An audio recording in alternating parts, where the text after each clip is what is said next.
2020. So thank you all for being here. As we get started, I'd like for you to please join me in giving a big round of applause to Director Eric.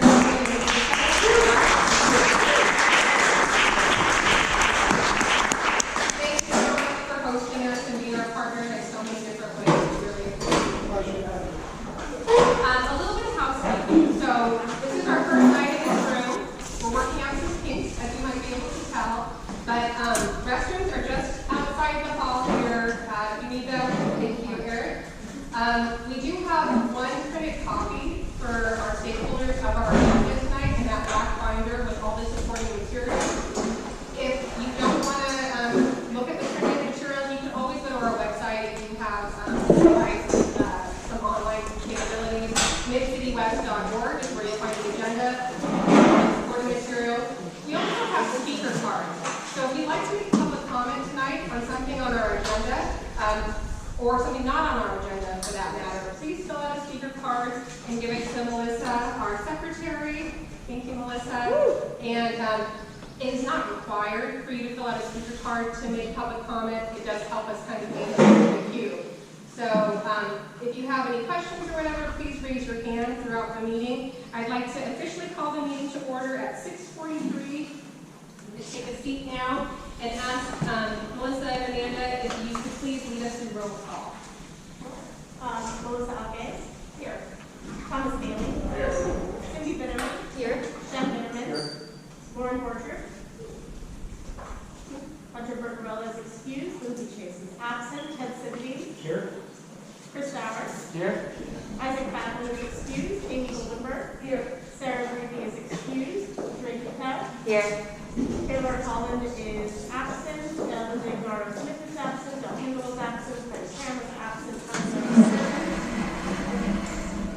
Oh, sorry, yes. Christian Lamont is excused. Linda Rose is excused. Mark Beckett. Here. Madeline Leaper.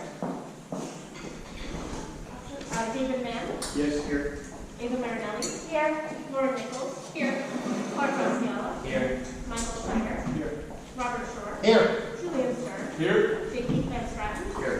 Valerie Washburn will be saying that she should be here.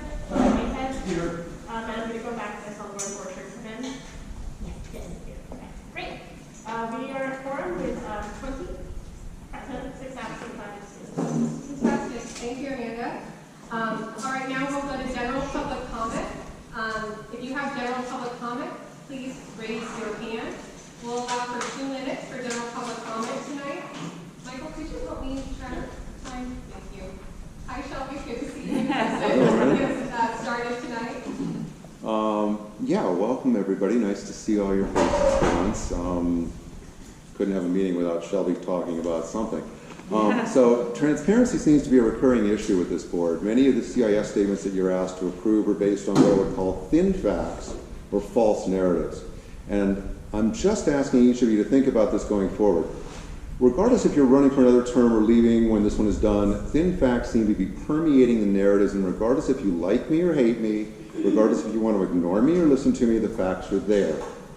Overwhelming support of 213 people for Uplift Melrose when over 800 people in another poll voted the other way. One child dies every day in Los Angeles, every 3 days in Los Angeles from a car accident. Where are most of those accidents? If you look hard, you'll see it's nowhere near Mid-City West. But we should do everything possible here to prevent something that is happening nowhere near here. Melrose is on the high injury network. Yep, that's true, but just barely. If you really look at the report, you'll see that most of the accidents happen at Florence and the 110 freeway. Again, nowhere near here. Cars do this, cars do that. What percentage of drivers who are 1, distracted, or 2, suffering from a medical emergency or involved in illegal street takeovers?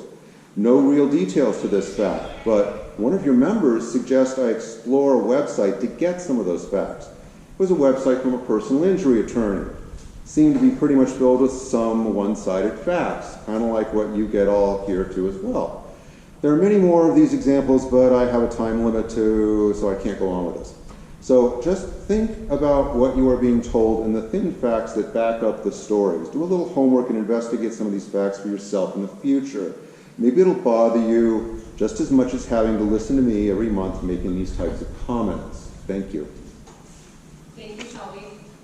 Others, public comment? All right. You also have the opportunity as we go through the agenda to make public comment and weigh in on the discussion. We'll now go to updates from our board members. And Amy, I saw your hand up. Go ahead, please.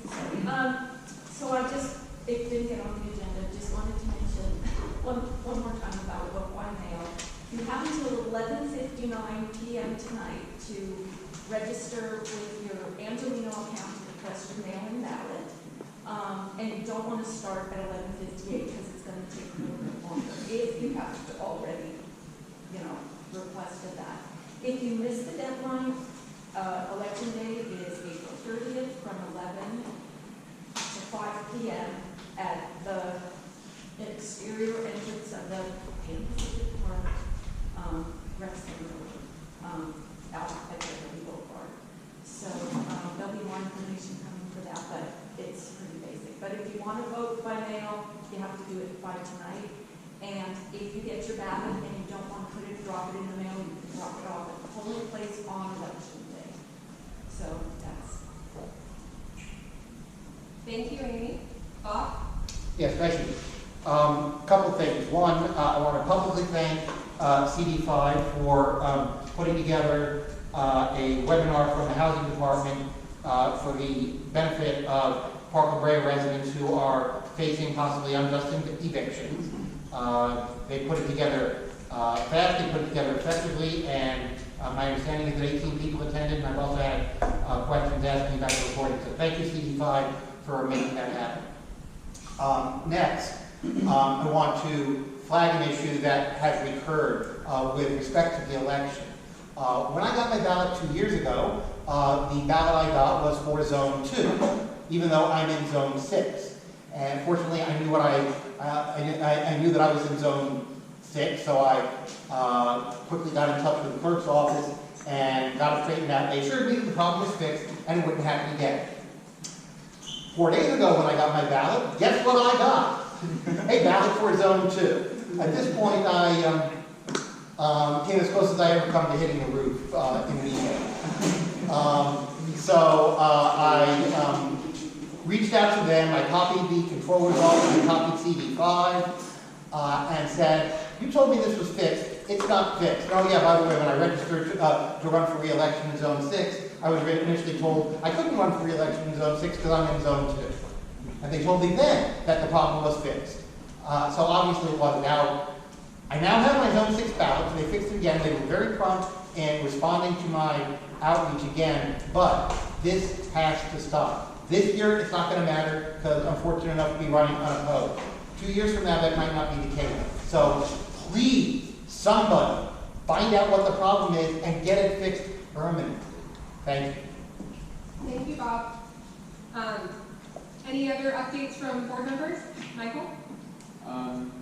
Yeah, so after 2 years of fighting, advocating, our permanent snow streets were installed over the last 2 weekends. Many of you have been out to Rosewood, Formosa, Hayworth, Oakwood, or Sweetser. You will see them. I think they look great. There's still some missing components, but overall it's really exciting. And I have a very short video that I would like to play for you guys. Does it sound like? Actually, It might be the audio just from my laptop.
lost most of our roundabouts, but here's one. All right.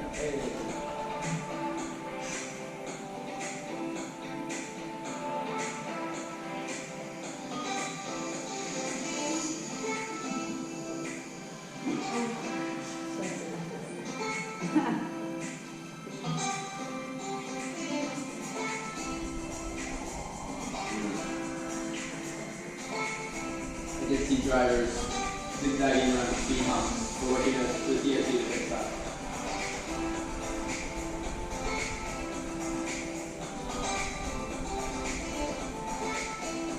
This upcoming traffic circle you're going to see is actually not part of the slow street. It's part of the first element of our neighborhood greenway that's coming. And there'll be some greenery in the middle.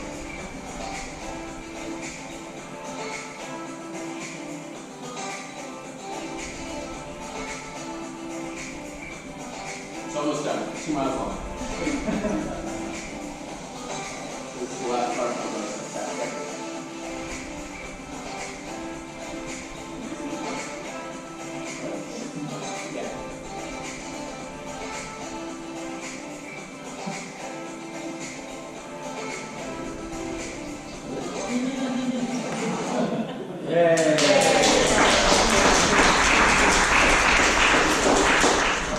That is so exciting. And Michael, thank you for your leadership on this project. It really took a dedicated leader to make it happen, and you were so persistent, and thank you very much. And I just think about where we were 2 years ago, or the pandemic, and I'm looking at Cindy Bitterman, Cindy and Shem, Raise your hand if you put up Amy, signs. Thomas, and so many others who like literally were putting up aprons, ducting safely, and look where we are today. So thank you, Michael. Thank you, everyone, for making this happen. Any other updates from my colleagues on the board before we go to our next agenda item?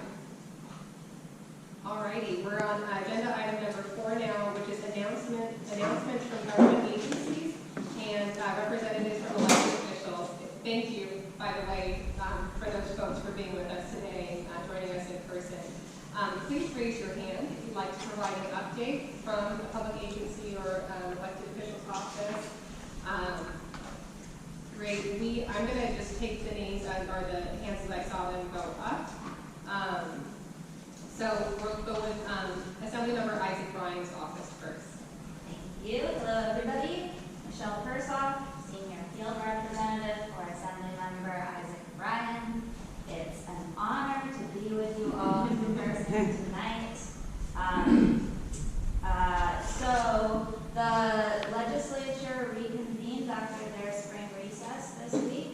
The assembly member did test positive for COVID on Monday morning. He did not go up to the Capitol, and he is doing much better now. So odds are he will be back to his planned schedule by Friday, when he usually is back in the district for during session. All bills need to be through their policy hearings within the next 2 weeks. After that point, they go to the Appropriations Committee for cost analysis. We have 22 bills. It's a lot of bills on the Assembly member's legislative package. And I did not print copies to share, but I do have them all right here in front of me. But I don't think I want to go through all of them. Take your time with that. I do want to say that that's going to be resolved. All of our bills should probably be onto the Senate in May, at the end of May. And if you as an individual want to submit a support letter to any bill or watch a committee hearing in the Senate or in the Assembly, you can go on the websites, either the Assembly's website or the Senate's website, and look at the daily file to see the schedule. You can watch the hearings and then see what your abilities are to do that. I encourage it, and if you have any questions about any bills, please feel free to contact me at our office. As far as events go,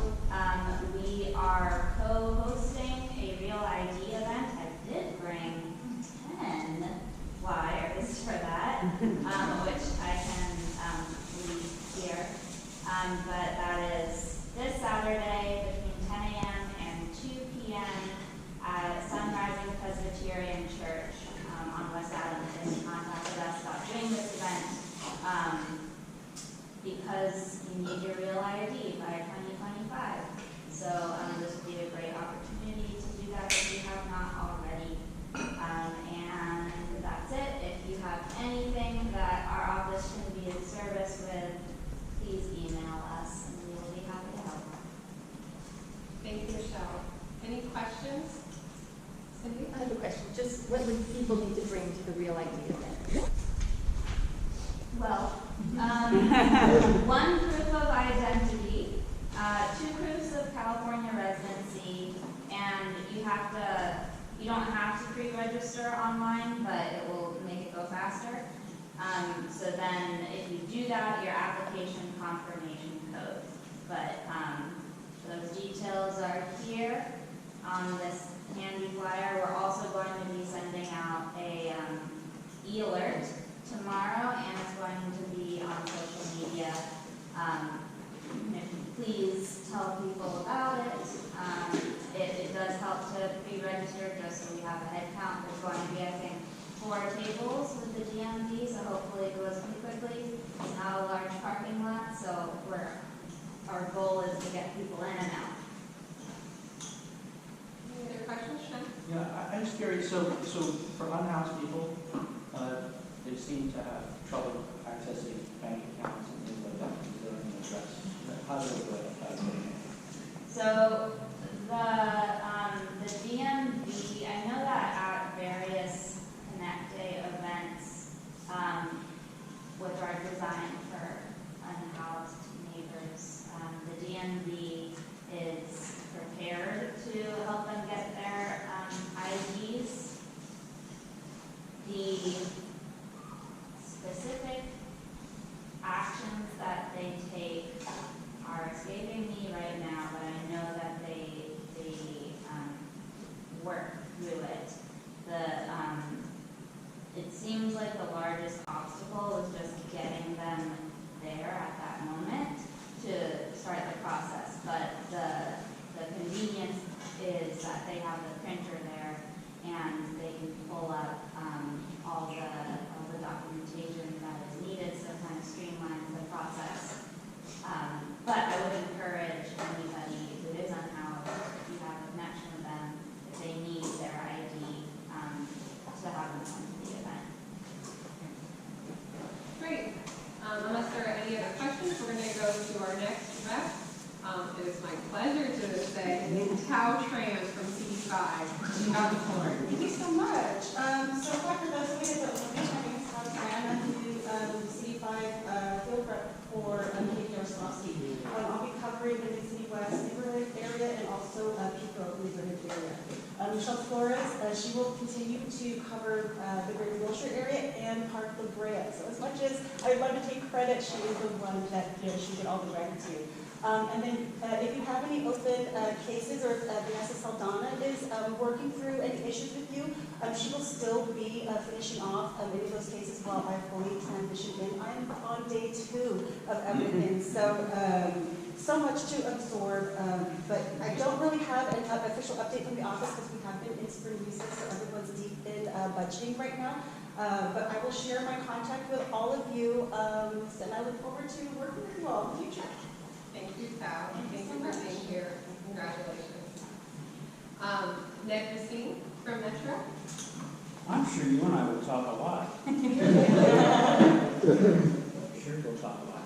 I wanted to raise 2 issues today. One is later this month, on the 28th, the design builder of Purple Line Section 1 will begin removing the temporary decking at the Hacienda Rosa. This is going to take 17 weeks. It's exactly the same process we did at Fairfax. It's exactly the same process we did at La Brea. And for those of you who actually go east to western, I'm not trying to scare you. We're going to do the same thing there. 17 weeks. Well, what you have to do is you have to take off the temporary. You have to put in an incredible amount of soil because there's about 17 feet between the roof of the Los Angeles station and the level of Wilshire. There's going to be a lot of detours. It's only on the weekends. So that's the good news. It's the same procedure that we used to put them on, we're going to use instead.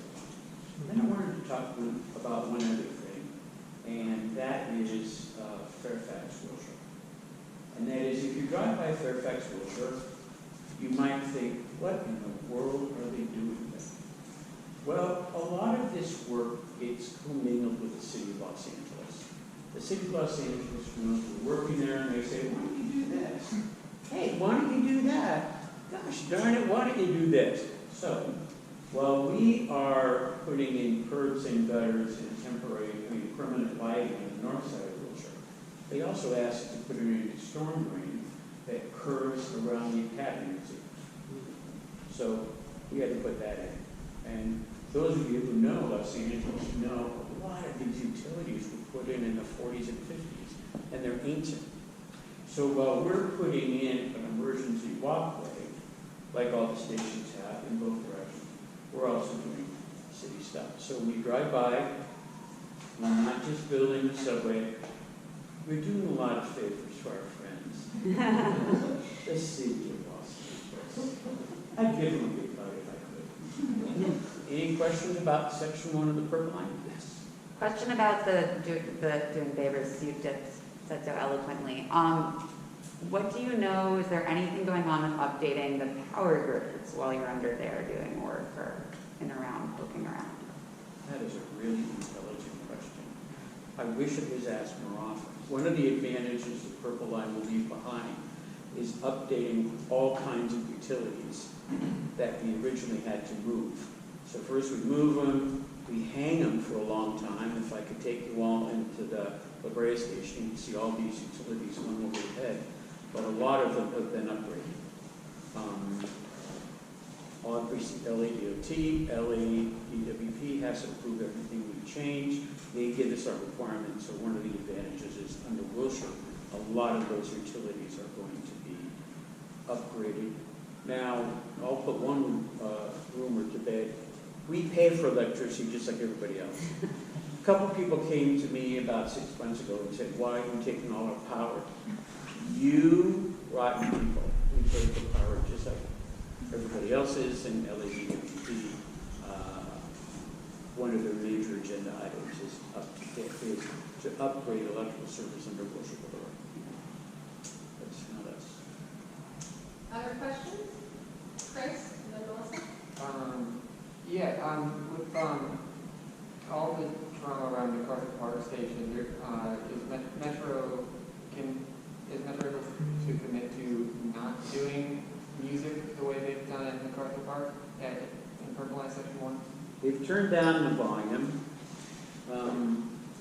We got beat up pretty bad in the media, but not necessarily by email or text. Some people thought that was the best temporary solution. So yes, we have turned the volume down. Yeah. Melissa? I had a question, and I think it was a question from our guests. What's the best resource to find out about street closures related to the Purple Line? Because there was some information in a CD5 newsletter that was incorrect. What's the best resource to get up to date? Well, you can always call me. Just get out of yourself, Is there a website that's very familiar? You can always call me. Well, the thing is, we do an update every Friday, but the stuff is so fluid. Also, if you call me or write me, my carrier pigeon died, and sorry about that. If you write me or call me and say, I'm particularly interested in this intersection on this date, I can help you. I can focus in on that and get you exactly the answer you want, rather than sending you to a construction notice that may be 3 years old. But it's really, really fluid. I mean, just witness the storm. We lost at least 3 weeks at Fairfax. So just write me, call me. I think there was a question from one of our guests. I was about to ask you, how far has the storm delayed the progress? This was open early January 2024, last time I checked. That's not Sounds like it's a No, the 3 latest schedule I hear is late 2024. Late 2024? Late 2024. From 3 weeks of rain? No, it's other things. Oh. It's other things. Yeah. We lost about, see, it depends on the project. The stations gather a lot of water, and now there's some corrosion on equipment and stuff like that.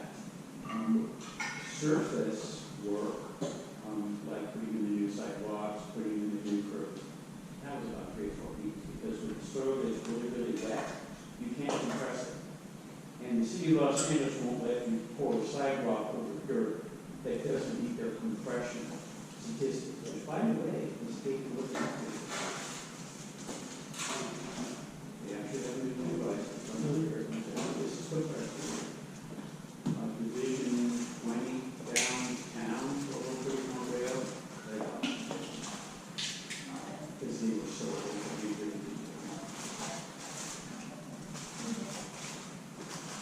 Great, Rodney, you'll be our last question for today, and we're going to move on to our next representative. That's just a very quick question. I just want to follow up on what Chris was saying earlier, because I'll make sure it's clear from your answer. I understand that the music was turned down in MacArthur Park, but are you saying that Metro will either not play music at other stations, Purple Line stations here in the future, or are you saying that the music, if there is music, it will be turned down to a reasonable level, or something else? I think you can send me all your questions about the conditions of the existing stations and what you think they should be. It's not my expertise. My expertise is construction of subways. But you can all send me questions, and I'll send it to Gateway. That's what I can do. Thank you. And ask for a quick answer. And share your input. I mean, that's happening. What do you think? Thank you. Ned, can I ask you a quick question? What's the soil compaction number you're going for? What's the soil compaction number you're going for? I'd have to look it up. Okay. Right, I'll look it up. But it's the same standard throughout the country. That should be fine. Thank you. Thank you, Ned, appreciate it. Other public agencies, elected officials, Director Calhoun. So Eric Kelvin, the park director, welcome again. I'm born and raised in this neighborhood. My family's been in this community for 100 years. And so I grew up in this park. I've been the director here now 5 years. And I started actually at the pool in '84 as a locker attendant. So I've come full circle in my career. I've been with the city for 37 years. And I've got a few more years left. I've got a lot of plans for this place. This is a special area. That's why you all live here. I've been around the world, and there's no place like mid-city LA. It's just a wonderful place to live, so diverse. And I want to start celebrating our community by bringing community events. Working on trying to do a concert in June. Want to do some night markets. I had all these things planned and lined up, and then COVID hit. And now we're finally getting back on track, but I have to re-establish relationships with everybody that was there then and not now. So I want to welcome anyone to reach out to me and for support. I had a park advisory board for years, but a local community member was very adamant about me having to dismantle it. So I'm now rebuilding one, but once we have that board back in place, we will have community meetings where we'd love to have you guys attend, and we will post it. I'll have it, ask you guys to share it on your website. But just want to welcome you all and ask for help. Let's really do some wonderful things here. And I want this park to be LA Central Park. I want people like, what are you doing this Saturday? I'm going to the park. Because we have concerts or whatever. So, again, it's an honor to have you all here. I look forward to building this relationship and welcoming everybody. Thank you. Other representatives from elected officials? Thank you so much. My name is Sherwin Shimoyo. I'm a field representative for the office of Councilmember Rick Chavez-Iber of the 51st District. I don't have any announcements for you. I just want to introduce myself and make myself available if you have any questions or need any help with casework. Thank you so much. Thank you. Appreciate you being here. And I think to close this out, do we have anyone else here? Okay. Sorry. I'd like to go into a message from Sharon, as we always do for our official business before we go into the agenda. I do want to acknowledge that Mid-City West is on the ancestral and unceded territory of the Tonga people. These land acknowledgements, why, small, are a gesture to recognize the original caretakers of this land. And so I think it's appropriate that we start our meeting by paying that respect. We'll now go to the consent calendar, agenda item number 6. The consent calendar, as a reminder for everyone, is a way for us to move through our administrative business efficiently. And we will vote on approving the consent calendar and all items included in it unless somebody on the board would like to remove one of these items to discuss specifically. So in tonight's consent calendar, we have 6A, which is the March 14th general board meeting minutes. We'll approve those. Item B, which is the February 2023 monthly expenditure report. In February, we spent $205, mostly on administrative fees, Dropbox, our post office, other things like that.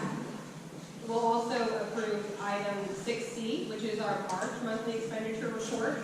In March, we spent $10,517. And by the way, folks, just as a reminder, the monthly expenditure reports and all the detail you can find on our website. We also have one printed copy here, so if you wanted to go into the MER's monthly expenditure report, the information is available both online and printed here.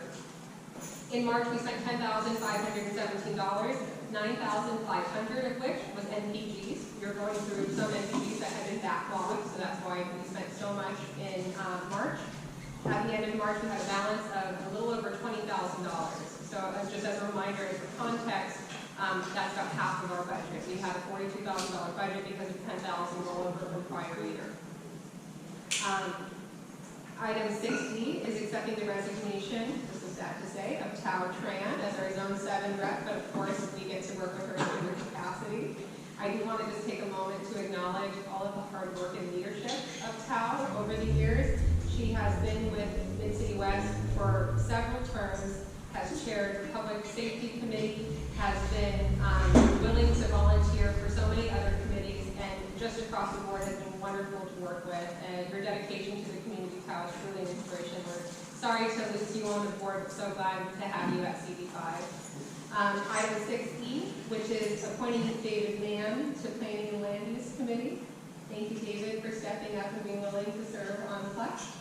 So those are the items in tonight's consent calendar. I'd like to make a motion that we approve the consent calendar in full, items A through B, which I just summarized. Seconded. Thank you, Michael, for the second. This is now on the floor. Any public comment or discussion related to tonight's consent calendar? I just have one public comment. I just want to express my appreciation for Tao as well. I'm a member of the Public Safety Committee. She was always the chair while I was on it. She made me be secretary and bugged me every single month consistently to get the minutes in. I appreciate you, and you are a wonderful person to work with. And I'm happy for what you're doing. I think it's going to be great having the next season. Thank you, Cindy.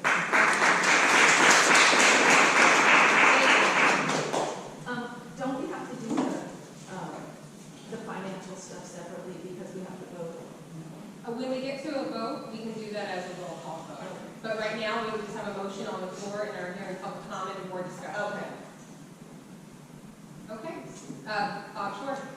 Sure, I'll just add that Mid-City West loss is obviously CD5's gain. And on a similar note, just when I thought the CD5's hiring practices couldn't get any better, they go and do this and prove me wrong. Great. All right. Unless there is any other public comment or for discussion, let's go to a vote. And as Amy noted, this does include some financial matters. We'll do this as a roll call vote. Amanda, when you're ready, would you lead us through that, please? Melissa Alves. Yes. Thomas Bailey. Yes. Cindy Bitterman. I guess. Yes. Shem Bitterman. Yes. Lauren Porter. Yes. Ted Sidney. Yes. Chris Dowd. Yes. Amy Goldenberg. Yes. Greg Buchak. Yes. Linda Doris Smith. Tyler Lambert Perkins. Yes. Ronnie Lyman. Yes. David Mann. Yes. Ava Marinelli. Yes. Lauren Nichols. Yes. Clark Raphael is ineligible. Michael Schneider. Yes. Robert Shore. Yes. Julian Shore. Yes. J.P. Fitzpatrick. Yes. Valerie Washburn. Yes. Don Whitehead. Yes. Motion passes with 20 ayes. Wonderful, thanks all. All right, the next is, we did agendize, in fact, an overview of the Mid-City West 2023 elections. Amy gave a nice update and a reminder to everyone, if you haven't yet registered to get your vote by mail ballot, please do so. The election is on April 30th here at Pan Pacific Park. Amy, do you have anything else you wanted to add or underscore?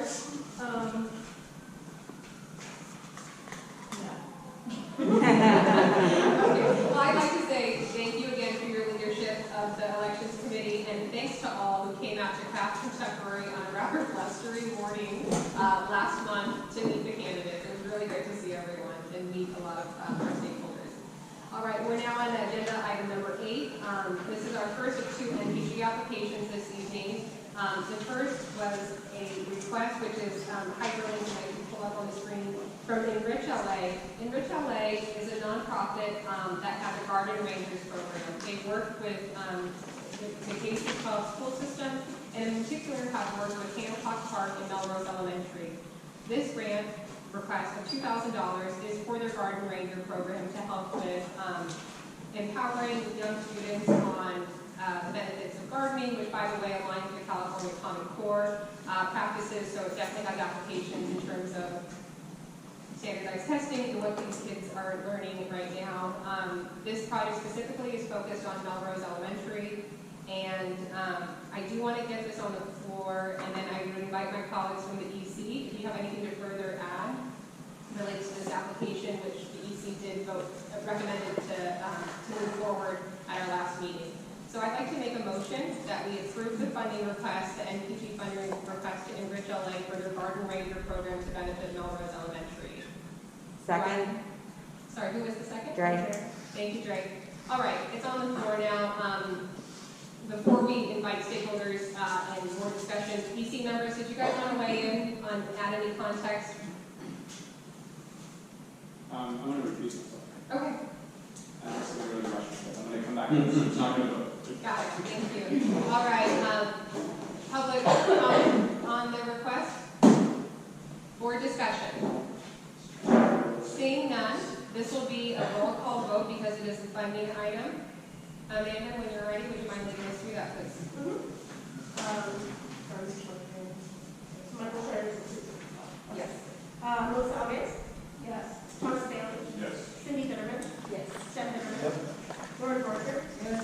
Ted Sidney. Yes. Chris Dower. Yes. Amy Goldenberg. Yes. Andrea Bouchard. Yes. Tyler Lambert Perkins. Yes. Ronnie Liger. Yes. David Mann. Yes. Ava Marinelli. Yes. Lauren Nichols. Yes. Mark Costello is ineligible. Michael Schneider is recused. Robert Shore. Yes. Julian Stern. Yes. J.P. Fitzpatrick. Yes. Valerie Washburn. Yes. Don Whitehead. Yes. Motion passes with 19 yeas. Fantastic, thank you. Now we move on to agenda item number 9. This is the second and final of the neighborhood purpose grants, the NPG request that we're considering. This one was submitted by Greenway Arts Alliance for $2,500.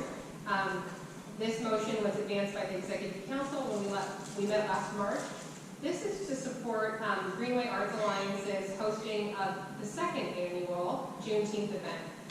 This is in partnership with Mid-City West Neighborhood Council. If you didn't attend last year's Juneteenth event, definitely check out our Facebook. We had some great photos. It was great fun. We had Assemblymember Isaac Ryan there, acknowledging the importance and the complicated history surrounding Juneteenth. And for those who may not be aware, Juneteenth marks the official end of slavery in the United States in 1965, 2 years after the Emancipation Proclamation. I would like to get this on the floor, so I'd like to make a motion that we approve the NPG request for $2,500 to Greenway Arts Alliance. Do I have a second? I'll second. Thank you, David Mann, for the second. It is on the floor. I invite our guests, if you'd like to make public comment, please raise your hand. Questions or comments on the application? Otherwise, we will go to board discussion. Not seeing any hands raised. raise, I do just want to acknowledge before we go to the vote, the role that Sarah Greavy, who's not able to be with us tonight, has played in making this event possible, both last year, which was a huge lift, and she did in partnership with Outreach and Civic Engagement, Social and Racial Equity Committee, and she's really playing that leadership role again, so I just want to acknowledge Sarah's hard work. All right, let's go to a vote, and because it's funding, Amanda, when you're ready, would you mind leading us through that, please? Is Michael Schneider producing this go to work? No, that was great. Okay.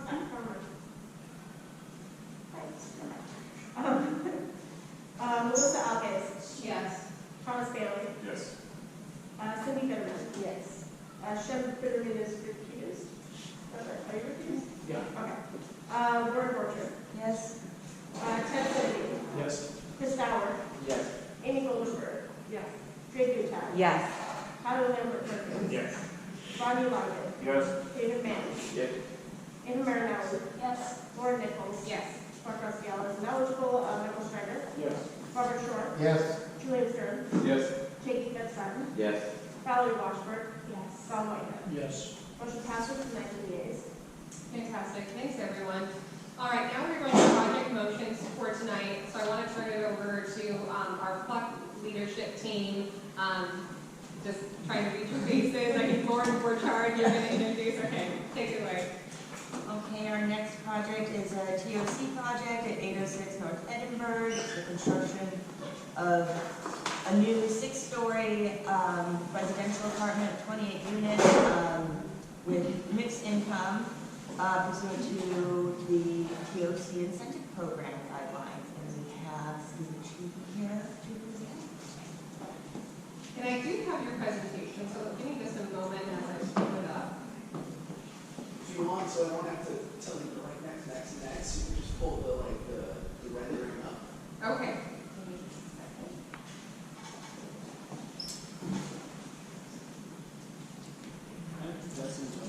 Yeah.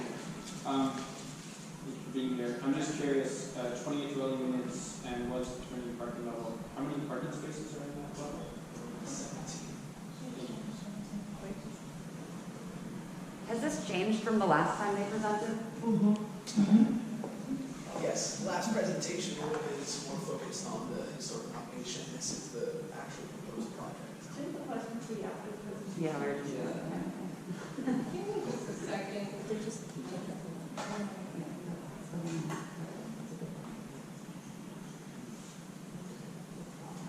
I don't mind starting though, if you want to. I'm sorry, is the PowerPoint or the? Either one. Okay. Will be second to last slide on that. Okay, great.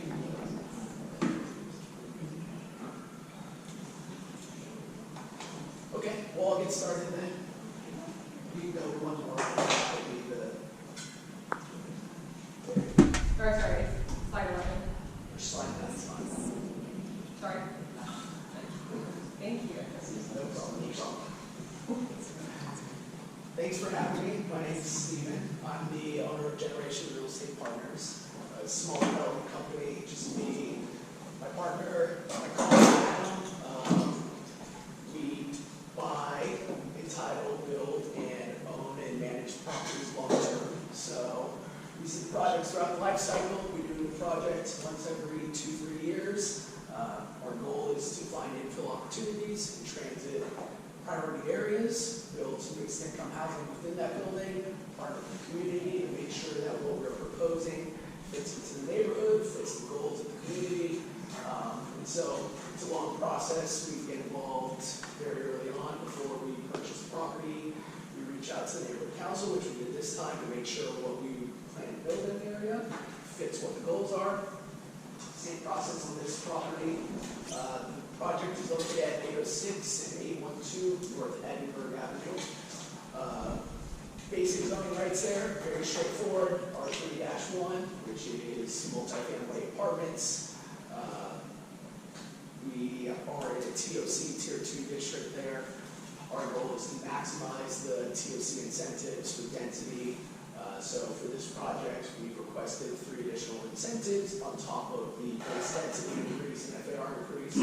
That includes a height inquiries into side yard setback reductions. One of that is to ensure that we can hit that maximum FAR, which is 4.35 to 1 in this area. And our project is about 4.31 to 1. Part of what we do in this, in our design as well, is we tend to think about the future. We do build to own these long-term and manage them long-term. So a lot of what we propose for our building is a little bit thoughtful towards the future. We typically try to target about half a parking spot per unit, and we provide ample space in the garages to offer additional storage. We propose for the project to be 100% parking for EV and other types of electrical hookups in the garage space, which we have here. Plenty of bike parking here. We have both garage bike parking storage, on-grade bike parking storage, and then the required street level bike parking that you see in all the buildings. Other things that we look to do in these buildings, we green certify all of our buildings. The project or the program that we participate in is called Building Green. It's similar to LEED Silver and LEED Bronze. Some of the things that we do for that: higher efficiency HVAC, higher efficiency windows. It's prepped for solar, all those sorts of things. So we do qualify our buildings for Building Green. Some of the other things that we try to target with this property, we took directly from the Big City West Planning and Land Use Commission checklist. So some of the things around transit we wanted to focus on. Half parking spot for the building, has the ability to convert later on, storage, those sorts of things. Typically we will do on-grade so that you can't convert those to residential units in the later term. But with this building size and the lot dimensions of the zoning here, you put it underground so that we can maximize the FAR and you can count the upgrade. Some of the other things that you can see on the res right here: streetscape. There's one street tree. We will be removing that as required by LADWP for our transformer. But by removing that street tree, we're going to be replanting 2 of those. The rest of the building is scaped with native landscape. Everything will be drought tolerant and just thoughtful about future water use and those sorts of things. There's a few other topics related to tenant relocation rights. We did acquire the building with 2 tenants there. We did offer both of the tenants full relocation, the ability to stay in the building for a year, for 1 month, or for 1 year of free rent, and the ability to return to the building upon completion. One of the tenants who was there agreed to the terms. We're working with them. The other one is still in discussions at the moment. So we're still working through that. Happy to provide updates if you guys have further questions on that. That is still a process that's being worked on. If there's any other questions, happy to answer. I know that people have different takes on design and architecture. We try to be thoughtful of that. We don't have any preconceived, requirements for what we want our buildings to look like. We don't care about what the community wants to see in it. So for the renderings here, you'll see we choose a couple different material selections for the front, so you just don't have stucco. We'll use a combination of smooth, gray stucco, and some cement fiberboard. We'll get in some different articulations and material choices, so you don't just see a big white box. So happy to get any comments or input on that as well. We're still pretty far along in the planning process here, planning entitlement to building and safety, but most of the things can still be altered since we seem to have a long runway to go with tenant relocation. So. Great. Well, thank you so much for that overview. We'll get this on the floor and then we'll go into some questions and more discussion. So would someone like to make a motion to? Sure, I'd like to make a motion to approve the Tier 2 TOC project. Is there a second? Second. Thank you, Chris. It's on the floor. Any public comment or questions for the applicant? Shelby? What was the pro forma cap rate on the property, and if you added 1 more workforce housing unit, how would that affect your cap rate? Are you talking on the stabilized? We typically don't look at cap rates because we're not building to sell. So this building, we have proposed 22 affordable units. 22% of the units is affordable. One thing that I didn't mention that I'm pretty proud of here, we have a mix mix of income qualifications for that, which is pretty atypical. You'll usually see TOC projects do 11% or just extremely low income. Here we have 3 of the 6 affordable units will be ELI, 1 will be very low income, and 2 will be low income, which I'm pretty happy about, both from a an availability for affordable range, but also from a practical standpoint, it just makes a lot of sense. So for us, what we look at when we're trying to see whether or not we can accommodate additional affordable units is what the bank will typically allow us to do from a construction financing perspective. So with that 22%, we were able to make it work, and that's really kind of what we focused on. Thank you. Any other public comment, questions for the applicant? Or discussion? Comments, questions? Rodney? I have a question. On your application, it indicates that there were already 6 affordable units already existing at the property. Those 6 will be demolished, replaced with another 6. What was the breakdown of the affordability prior to? We purchased the building completely vacant beyond the 2 tenants there. So when you submit your applications to the housing department, they do an income determination of who is there existing. And if you do not have income proof, which is 5 years of tax returns, they do a predetermined affordability breakdown, which is essentially they're saying 64% of the units that were there were affordable, and about a third fall across the different income levels. So that is their determination of things. Typically happens that way since it's not the easiest to get income tax returns from the 5 previous years. In our situation, we purchased the majority of the units and already vacant. Thank you. Great. Valerie? Can you share addresses of previous projects which you have completed? Yeah, sure. We've done a project over at 5122 Maplewood, which is just south of Paramount Studios. That's a 24-unit building. We are currently working on a 33-unit building that will be done in about 2 months, and that is on 861 South Gramercy Place, which is in CD5. And then we actually did a little renovation on the building up on Alta Vista, which is 1344 to 1350 North Alta Vista Boulevard. All of those, we bought them. Everything was vacant outside of these 2 tenants that we inherited here. We went through the plans to renovate, build from scratch, and we still own and operate them today. Great. David? Sure, 2 things. Generally, does anyone continue to live in any of the buildings have first right of refusal? And if so, what kind of accommodation, in that case, you were closer with the city or in a way to make that happen? Yeah, so to be totally transparent, this is the first time we've acquired a building with existing tenants in there. One of the 2 tenants was transparent about their income situation. They will qualify for one of the low-income units at the building. We've helped them move into temporary housing at the moment, which we're taking care of until our other building is completed, so that they can move into that at that income, at that lower income level. And the other tenant was offered the same sort of accommodations, but it hasn't progressed in those conversations. So I'm curious, why is it almost vacant, general? The existing building? Yeah. I think the prior owner probably sold it that way. Yeah. And then I know design is always in the eye of the owner, Yes. so to speak. A combination given to, especially that was a kind of a reliable,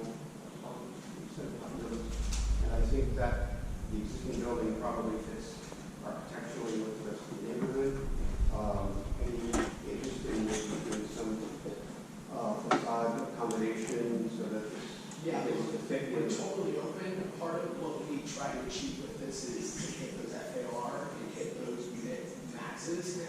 And sadly, a lot of architecture kind of has to fit that, and that typically means you're up against the side yard setbacks.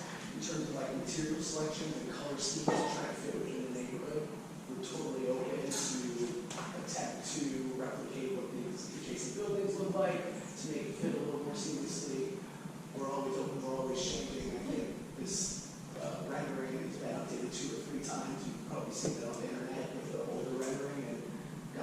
feedback from people that it was probably a little too aggressive for the area, so we started to bring it back. We're happy to do so. Yeah, if you have any comments or existing buildings that you think would be a good match, we're happy to take a look at it. Great. Just curious, do you anticipate that your negotiations with the current tenant will further delay the completion of the project? Yes, so. How much money is that going to cost you? Well, substantial amounts on top of the fight against the historic nomination. I did just receive about an hour ago an email from the tenant saying that they requested an additional year to stay at the property, so I'll have about another year working through entitlements. So, yeah. Great. I would just like to recognize myself and say I'm very much in favor of this recommendation from our colleagues at Pluck. We desperately need more low-income housing and adding to the housing stock, so really looking forward to seeing more come online in Mid-City West. With that, I'd like to move to a vote, seeing no other kind of hands raised. Let's do this as a vote by affirmation, Melissa, and then if that works for you. Okay, any no's or abstentions, please raise your hand. No's or abstentions? Not seeing any hands raised. We look like we have a unanimous. I'm hearing JQ because he's next to me. And I can ask, since we're in person, if you're going to second, you can say second and then your name, just it'll make it easier. All right, it's on the floor now. Any public comment or discussion? All right, let's go to a vote then. Let's do this as a vote by affirmation. No's or abstentions, please raise your hand. No's or abstentions? Seeing no hands raised, this passes unanimously. Thank you, Michael. Thanks all. Michael, we'll keep you in the speaker position for the next group. Yeah, sorry. We had a busy committee meeting. So the next one, as everybody probably knows, after years of work, protected bike lanes just went in on San Vicente, between close to Fairfax and almost all the way to La Brea. There are also bike lanes on San Vicente north of Wilshire, which continue to West Hollywood and Beverly Hills. Unfortunately, there's this persistent gap in Carthay Circle. And previously, Tyler and I think it was in 2019 we started, a long time ago. We engaged the community, we had several community meetings, and we thought we had a pretty good process going, and then it kind of fell apart. So, to try to re-engage the community, this is especially important because the Purple Line station at Wilshire and Los Angeles is imminent, and the Purple Line station at Fairfax and Wilshire is imminent. And so we think we need to plug that gap so you don't have a bunch of Ubers and Lyfts trying to pick up and drop people off, or people driving and trying to find parking. We need alternatives. So this is a letter asking CD5 to ask LADOT to simply do a traffic study. So we can have a conversation with the Carthay community with data. What would it mean? How many seconds or minutes of delay would it mean if we did the same treatment that's already been done east of Fairfax, we do it between Fairfax and Wilshire, including protected bike lane. So I'll move that we approve this letter to CD5. Is there a second? Valerie? Thank you. Here's a comment. Salvia. The people that I talk to in Carthay Circle have no interest in this project. They have no interest in seeing a traffic study for this project. They don't really care about what the statistics are that will come out of that traffic study. They just simply don't want it. They also are very concerned about the level of outreach that's being done to them. They're not hearing about when these outreach committee meetings are being done or these outreach sessions are being done. I strongly suggest that you start instituting some type of door-to-door, either handing out flyers or door-to-door knocking on people's doors or gathering more emails, not from people that are in support of this project, but of all the people that are affected by this project in that area. You'll get a different answer. Thank you, Sheldon, for your comments. Yes, sir. Yes, and if you do draft a letter and we have a specific idea from the get-go of what parking spaces that are currently available will be lost to the entire community, including bicyclists who may have a car, for example. In addition, I would just second this gentleman's suggestions on outreach. We feel the outreach has failed on a number of these projects, even though we're for them. We're not exactly for losing parking spaces from the city of Los Angeles on residential streets that are public and are noted as on-street parking.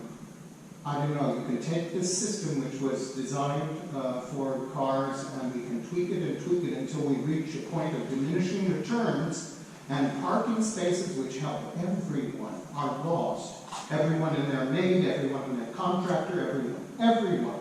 So, those are my 2 minutes. Thank you so much. Thank you for being here. Thank you for your comments. Sure.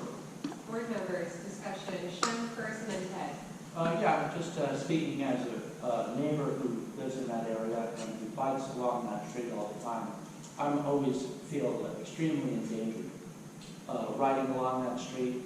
I don't feel safe at all. And then I have noted and really appreciated the protected bike lanes. I just want to point out that without protected bike lanes, I don't know if you guys read the New York Times article recently about the #1 cyclocross bike rider in America, 44-year-old man, killed on a non-protected bike lane, but on a bike lane in Golden Gate Park. This is an unbelievable situation. Now, while I'm empathetic to the idea of where contractors are going to park, I care personally about multimodality and safety.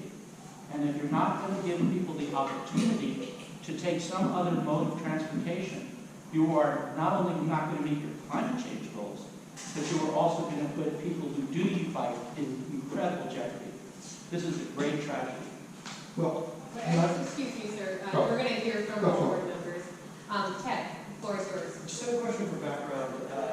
Do you know the reason why the gap exists in this eye? There's that piece in the middle between two areas that have very, very attractive, nice protected bike lanes. Was it more narrow historically? Did the neighborhood object? What was the reason? Let's fully go back in history. This used to be a streetcar route. That's why San Vicente is so damn wide.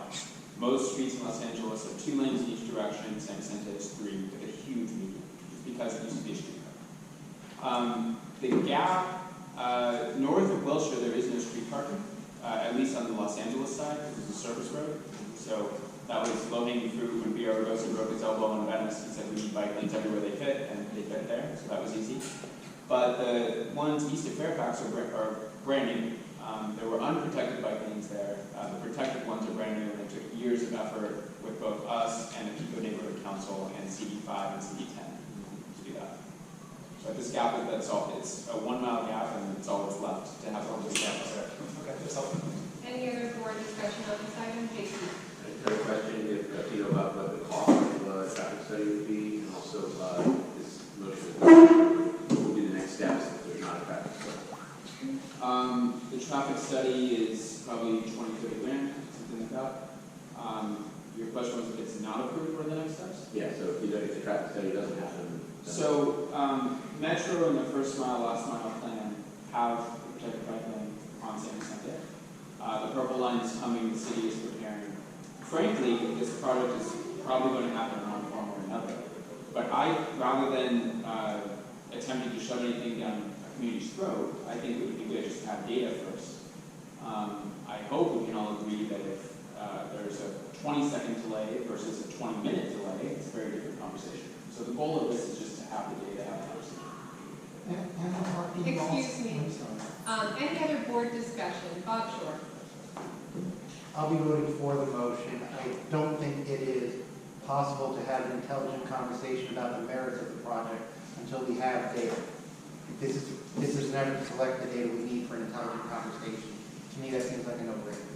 Thank you, Bob. Cindy, Chris, and then I think we can wrap up board discussion. Cindy? I have a question for Michael. Just explain to the group and me.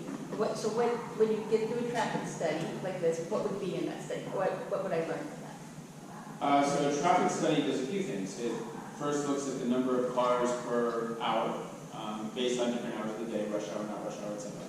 And then it says if there's one fewer lane for cars, so in this case going from 3 lanes to 2, how it tries to model how much worse the traffic would get, if at all. That's what the traffic study is. Chris Dowd. Yeah, I really wouldn't support this motion. However, I feel that, well, I understand the need for every, the need and desire for outreach to the community. I feel that the need for this bike lane to complete the network is important enough that that a traffic study seems like a delay more than anything. But again, the best path forward seems to be outreach and traffic study. Thank you, Chris. Bob, final word. It's actually a question. In responding to the gentleman's comment, is there any contemplation of measuring, in addition to the impact on traffic, the impact on parking spaces? That's not typically covered in a traffic study. Parking protected bike lanes do typically result in some parking loss because the clearance area around each driveway needs to be a certain amount of visibility. It depends on the number of driveways, it depends on the width of things. It could be 10%, it could be 20%, it's hard to just throw out a number, but typically a traffic study would not cover parking. However, I will say, and I know anytime bike lane issues come up, it feels like we're taking a vote on if it's going to go in the ground tomorrow. Frankly, I wish that was the case, but it's not. DOT will, by their own standards and even by the mobility plan settlement, have to do a certain amount of outreach. And in that outreach, they will come to the community with a design, with a pretty picture, but also with traffic study data and parking data. They will clearly explain it. Thank you. And I want to turn it over to our guests for one final round of public comment before we go to a vote. Was there any final public comment? Oh, thank you. I really think you should specifically ask, and that's why I'm here, that would include some sort of statement on parking and your letter, and you should start that process going. And in terms of your comments, I can't tell you how much I've thought about how dangerous it must be. And the accident down with that doctor and the way he was killed, that just shocked me. So, I was mainly referring to residential streets, probably less than 30 feet in width, where you wouldn't put a bike lane, I don't think, anyway. That seems to me what the impact of the Slow Streets project has been. And I can tell you so many of my neighbors are up in arms about losing parking spaces. It's one thing to have parking spaces, they seem to be available, but when you're looking for one, you realize that you can use all the space you can get. That being said, of course, I took all your points I'm not a bicyclist myself. I can well imagine that. And I've been looking at the bike lanes on Venice Boulevard that they're putting in, and I really have to say, to me it's a question of utilization, but to me it's also not a question of utilization. Unless you build it, will they come? And so I saw a few bicyclists on my way from Santa Monica to Mid-City West this morning, but I said to myself, maybe there'll be far many more bicyclists in the future. So. Thank you. How? I live in this area, in that area too. I do use the bicycle lanes. I use them in roller skate though, actually. I'm sorry. I use them in roller skate. I don't Okay. have a bicycle. And that's another thing, yeah, consumers. But I will say that everyone treats cars as if it's a goddamn right to drive. But you're not born, behind a set of wheels. You're born and you learn to walk. I think walking is the true right here, and driving is the privilege. I roller skate every day, and the reason why I carry this whistle is because I use bicycle lanes. I don't think that using, and they still don't see me. That's why I have the whistle, because they still don't see me in the bicycle lane. I don't think that, so when you're seeing that the bicycle lanes are being utilized, that's also a problem because you don't see me. I'm there. You don't see me. Well, I didn't say that right. No, I I'm didn't just say saying, that right. the measure of success shouldn't be how many bicycles you see. The measure of success should be how many lives aren't lost anymore. Of course. That's the measure of success. That's what I was saying. Thank you for your comments. Seeing no other hands.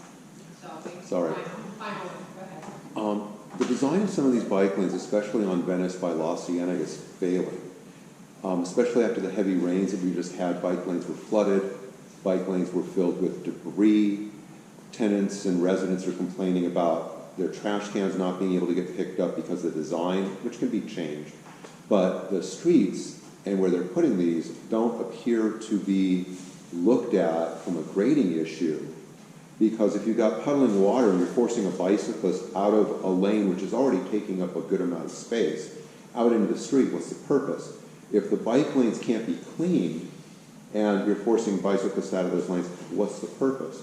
There's probably more areas that are better than there are areas that are troubled, but if you're talking about connections, you want to make sure that the entire network is not troubled at all. Plus, I am always on the side of the residents that move there for the way the neighborhood is, not because of the way people want to make it in the future. That's true.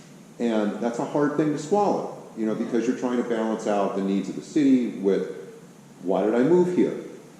And the people that are asking the question, why did I move here, always seem to be losing this argument, and I don't think it's fair. Thank you, Shelby. Thanks all for the thoughtful discussion and your perspectives tonight. I appreciate it. I think we're ready now to go into a vote. I'd like to do this as a vote by acclamation, Amanda and Melissa, if that's okay with you. If you're a no or an abstention on this motion, please raise your hand to make sure we can record your vote as you intended. No's or abstentions, please raise your hand. Not seeing any hands raised. It passes unanimously. Thanks all. Thank you, Michael. Okay, the next one is CIS in support of Council File 230167. The city does have a ton of broken sidewalks, and trees are often the reason for those broken sidewalks. However, a good solution isn't to just cut down mature trees to repair sidewalks. There are techniques, and there are cities around the world that repair sidewalks without cutting down trees. In fact, there's an interesting example in West Hollywood, you don't have to go very far, on Kings Road, just north of Warren. And there was an old tree that was breaking the sidewalk, and instead of cutting down the tree, they actually meandered the sidewalk around the tree and took out the parking spaces. I'm not suggesting you can do that, but I'm just saying there's creative solutions that are going to cutting down trees. But the city of Los Angeles unfortunately loves to just approve cutting down mature trees to fix sidewalks. So this CIS is in support of a council file that is essentially asking for a report back on how to repair sidewalks without cutting down mature trees. So I'll move that we support the CIS in support of council file 230167. Is there a second? Second. Thank you, Amy. On the floor now. Public comment? Why not? Go ahead, Shelby. I think it should be noted in history that this is going to be the one time I'm going to agree with Michael.